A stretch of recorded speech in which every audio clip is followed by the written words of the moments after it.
अम्मार, आपसे मैं ये जानना चाहूंगी, जैसा हारिस साहब बात कर रहे हैं, आज जहां पर हम खड़े हैं इसको आप एक इंस्टीट्यूशनल ब्रेकडाउन देख रहे हैं कि जो चीज़ें कुक हो रही थी बहुत अरसे से, जिनकी निशानदही की जा रही थी हर तरफ से, वो अब अपने नतीजे के ऊपर पहुंच चुकी हैं, या फिर वही इख्तलाफात है जो हमेशा से मौजूद थे लेकिन आज ज़राए अबलाग के ज़रिए, या फिर अब क्योंकि हम देखते हैं कि टीवी तो बहुत पीछे रह गया है, सोशल मीडिया पर हर तरह का तबसरा हो जाता है और हर तरह की बात भी कर दी जाती है, तो उसके तवस्सुत से आवाम के ज़ुबान ज़दे आम हो चुके हैं मामला। किस तरीके से देख रहे हैं इन हालात को जहाँ आज हम खड़े हैं? और अभी जो एक बहरान की एक बड़ी वजह यह है कि पाकिस्तान को कोई किराए पे इस वक्त रखना नहीं चाह रहा, कोई लड़ाई झगड़ा भी इर्द गिर्द नहीं हो रहा और डॉलर्स जो हैं वो इस वक्त पाकिस्तान में नहीं आ रहे। अब उसका नतीजा क्या निकला है? नतीजा ये निकला है कि जो हमारी अशराफिया, जो by the way doctor Hafeez Pasha ने पिछले दिनों रिपोर्ट में लिखा था कि सालाना 17.4 बिलियन डॉलर यानी कि 2700 अरब रुपए की मराद सालाना की ले रही है। तो ये गरीब मुल्क नहीं है, ये फलाही रियासत है अमीरों की, सोशलिज्म फॉर द रिच। तो उस रियासत ने फैसला किया कि अब जो बोझ है, जो कर्जे वापस करने हैं, वो अब हम किस तरह करें।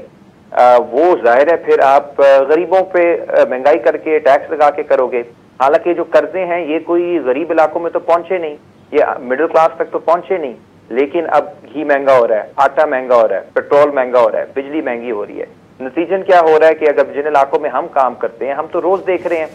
जो माँ बाप है अपने बच्चों को स्कूल नहीं भेज पा रहे, अब बुजुर्गों के लिए वो दवाइयां नहीं ले पा रहे, आटे के लिए आपने इसका खुद बताया, आटे की लाइनों में जिस तरह लोग रुसवा हो रहे हैं।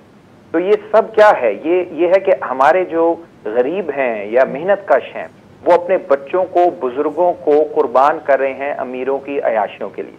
अशराफिया की अयाशियों के लिए। और ये जो सिस्टम है ये मेरे ख्याल में सस्टेनेबल नहीं, किसी भी, ना एथिकली, ना मॉरली, ना फाइनेंशियली। और अब उसके आपको जो नताइज नजर आ रहे हैं कि बहरान शदीद हो रहा है, पैसा इनके पास है नहीं, इदारों के अंदर धड़ेबंदी है, हर इदारे के अंदर इस वक्त धड़ेबंदी है और ये मजीद शदीद होता जाएगा। और आपने बड़ी शुरू में खूबसूरत बात की कि अवाम जो है वो पिस रहे हैं, वो एक तरह से बस देख रहे हैं कि ये कुर्सी की लड़ाई में क्या हो रहा है, क्योंकि किसी भी बड़ी पार्टी के पास कोई वाज़ेह प्लान नहीं है। जो पार्टी आती है वो कहती है पिछले वालों की वजह से हुआ है, अभी वाले भी यही कह रहे हैं, इससे पिछले वाले भी यही कह रहे हैं, अगले जो इसके बाद आएंगे वो भी यही कहेंगे कि पिछले, क्योंकि ओवरऑल जो रूलिंग एलीट्स हैं जिन्होंने पार्टियों पे भी कब्जा किया हुआ है, ब्यूरोक्रेसी पे भी किया हुआ है, एस्टैब्लिशमेंट में भी उनकी सारी से है,